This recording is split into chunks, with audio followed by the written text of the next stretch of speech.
আজকের ভিডিওটা একটু অন্যরকম হবে, কারণ 2026 সাল যা গরম পড়েছে, সব সময় এসি চালিয়ে রেখে দিলেও যখন এসির বাইরে 1-2 মিনিটের জন্য বেরোচ্ছেন তখনই কিন্তু মাথাটা খারাপ হয়ে যাচ্ছে।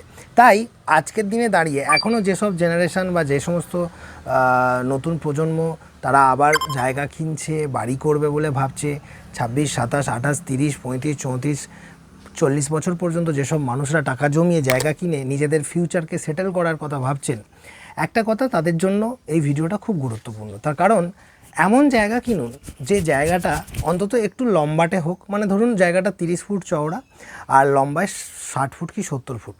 যদি এবার অনেকে বলে দাদা আমার অত টাকা নিয়ে আমি অত বড় জায়গা কিনতে পারবো না, সেই প্রশ্নটা আলাদা। আমি বলছি যারা জায়গা কিনছেন, ধরুন আপনি 3 কাঠা জমি কিনছেন, 4 কাঠা জমি কিনছেন, চেষ্টা করুন একটু লম্বাটে জমি কেনার। এবার এইখানে একটা কিন্তু বিশাল ইম্পর্ট্যান্ট পয়েন্ট রয়েছে। লম্বাটে যে জমিটা কিনছেন তার সাথে এই গরম, এসি, এইসব কথাগুলোর মিল কোথায় বা কেন বললাম সেটা আমি বোঝাচ্ছি।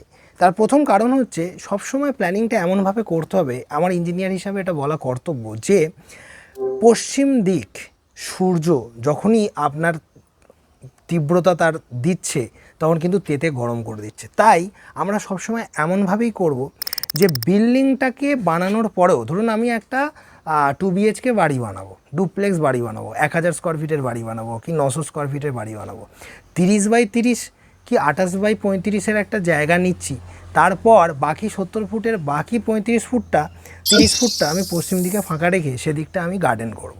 আমি বড় বড় গাছ বসাবো। আমার অবশ্যই আমি ভিডিওতে বলি যে বিল্ডিংয়ের একদম কাছে তাল গাছ, নারকেল গাছ রাখা যাবে না, বর্জ্যের প্রভাবে বিল্ডিংয়ের এবং মানুষের জীবনহানি হতে পারে।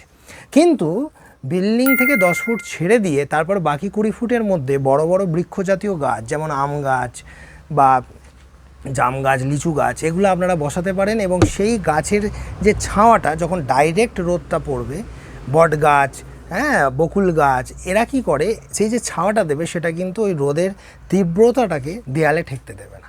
যার ফলে পশ্চিম দিকের যখন ওই অঞ্চলটা গাছ থাকবে তখন দেখা যাবে, আমরা তো অনেক ক্ষেত্রে এটাও বলি যে পশ্চিম দিকের পাশাপাশি দক্ষিণের কিছুটা অঞ্চলেও যদি আপনি গাছ লাগাতে পারেন, মানে একটা বিল্ডিংয়ের পশ্চিম আর দক্ষিণ দিক যদি ফাঁকা থাকে এবং সেটা বিল্ডিং থেকে অবশ্যই 6-7 ফুট 10 ফুট দূরেই গাছগুলো থাকবে, কিন্তু তার যে ছাওয়াটা সেটা কিন্তু ওই দক্ষিণ আর পশ্চিমের দেয়ালে যখন দেবে তখন ওই সূর্যের তীব্রতার হাত থেকে ওই দেয়ালগুলো রক্ষা পাবে, যার ফলে কিন্তু ঘরে অনেক বেশি কমফোর্ট থাকবে। শুধুমাত্র এসি লাগিয়ে দিলেই যে ঘর ঠান্ডা হয়ে গেল সেইটা নয়। ঘরের ভিতরেই জীবন নয়, ঘরের বাইরে আপনার বাড়ি, আপনার বাউন্ডারির মধ্যে আপনার যে পরিবার থাকছে, আপনার বাচ্চা ছেলেটা খেলছে, সেই সব কিছু নিয়ে একটা বিষয়। অতএব আমাদেরকে একটা নিয়ে মাথায় রাখতে হবে যে পরিষ্কার কথা, যে শুধু ঘরের ভিতরে এসি চালিয়ে বসে থাকবো তা নয়, গোটা বাড়িটা, গোটা বিল্ডিংয়ের চারপাশটা ঠান্ডা রাখবো কী করে সেটা বুঝতে হবে। এই টিপসটার পর আর একটা টিপস এখানে এমন দিতে চাইছি যেটা আপনাদের জন্য প্রচুর কাজে লাগবে এই গরমের হাত থেকে। তাহলে একটা জিনিস তো বুঝতেই পারলেন যে আমাকে চেষ্টা করতে হবে যে ম্যাক্সিমাম পশ্চিম দিকটা যেন একটু ফাঁকা রাখা যায় বাগানের জন্য, গাছপালা বসানোর জন্য। এবার চলে আসুন এমন একটা আলোচনায় যেখানে দেখা যাচ্ছে, ধরুন আপনি গাঁথনি করছেন, আমরা তো সকলেই এখন 5 ইঞ্চি গাঁথনি গাঁথতে বেশি দেখা যাচ্ছে, পয়সার অভাব, ইটের পিছনে খরচ করব না। তারপর দেখা যাচ্ছে যে কলমের বাড়ি, বাইরের দেয়াল 5 ইঞ্চি গেঁথে দিলেই হবে, যেহেতু বিল্ডিং তো ভেঙে পড়বে না কারণ কলম ছাদের লোড নিচ্ছে। খুব ভালো কথা। আমি কয়েকটা প্রজেক্টে আমার পার্সোনালি করিয়েছি এবং তারা আমাকে ফোন করে বলে দাদা ভালো রেজাল্ট পাচ্ছি। তুলনামূলকভাবে কী জানেন, পশ্চিম দিকের দেয়ালটা 15 ইঞ্চি গাঁথানো আছে। এখন অনেকেই বলে দাদা পয়সা সস্তার, আমি কিন্তু তাদের জন্য ভিডিওটা আজকে বানাচ্ছি না যারা সেই কুঁই কাই করে পিঁমড়ের পোঁত টিপে বিল্ডিং বানাচ্ছে, তাদের কথা বলছি না। হ্যাঁ, আমি সবসময় সাধারণ মানুষ, গরিব নিম্নবিত্ত মানুষদের কথা ভেবে ভিডিও বানাই ঠিকই, কিন্তু আজকে ভিডিওটা বানাচ্ছি তীব্র গরমের হাত থেকে বাঁচার জন্য, তার পরিবারকে বাঁচানোর জন্য। একজন পুরুষ মানুষ যদি একটা ভালো সিদ্ধান্ত নিতে পারে সেই ভিডিওটা তার জন্য কাজে লাগবে। তাহলে প্রথম সিদ্ধান্ত পয়েন্ট কি এলো, 1 নম্বর পয়েন্ট, জায়গা যদি আমি কিনি একটু লম্বাটে কিনবো, চওড়াটা 27-30 ফুট হলেই হবে, লম্বাটা 70-60 ফুট হলে আমি পশ্চিম দিকটা কিছুটা বাগান যাতে করতে পারি, নাম্বার 1।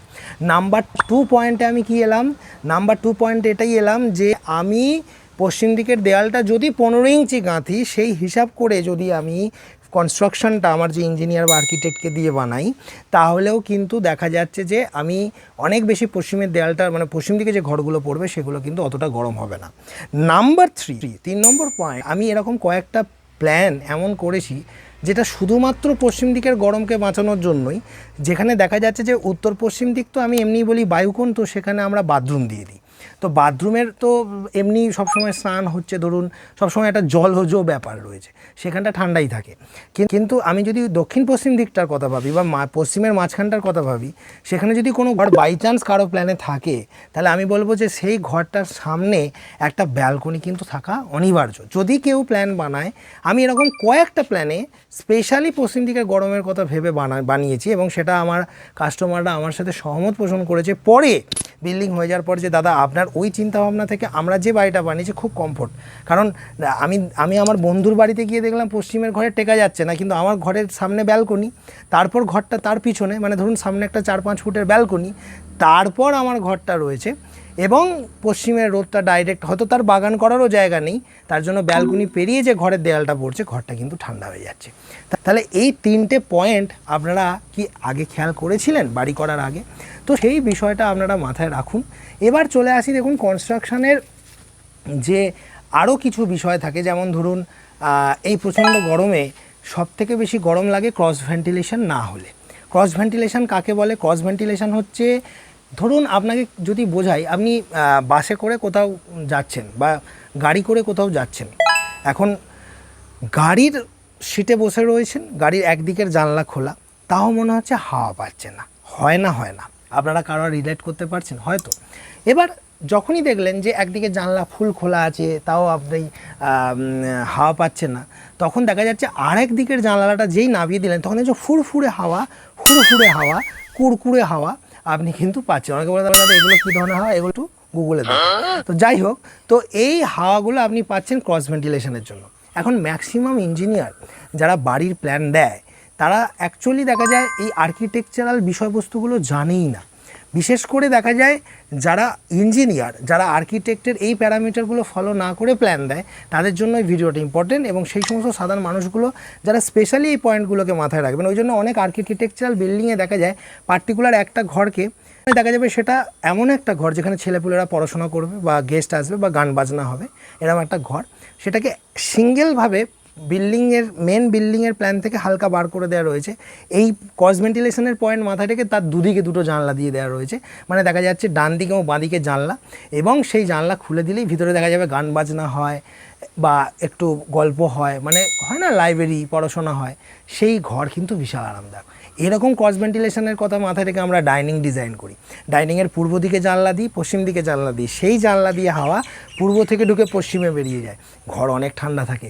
এবং এই ক্রস ভেন্টিলেশনের ফ্যাক্টরগুলো মাথায় রেখে যে আর্কিটেক্ট, যে ইঞ্জিনিয়ার, যে বাড়ির মালিক প্ল্যান বানাচ্ছে বা পশ্চিম দিকে বাগান করছে বা পশ্চিমের দেয়ালটা 15 ইঞ্চি গাচ্ছে বা পশ্চিম দিকে একটা ব্যালকনি দিচ্ছে, তার বিল্ডিংয়ের কোয়ালিটি দারুণ হচ্ছে। তাই এই কটা বিষয় যদি মাথায় রেখে একটা প্ল্যান বানাতে পারেন, তাহলে আপনার বাড়ি ভালো হবে না তো কি লোকের বাড়ি ভালো হবে?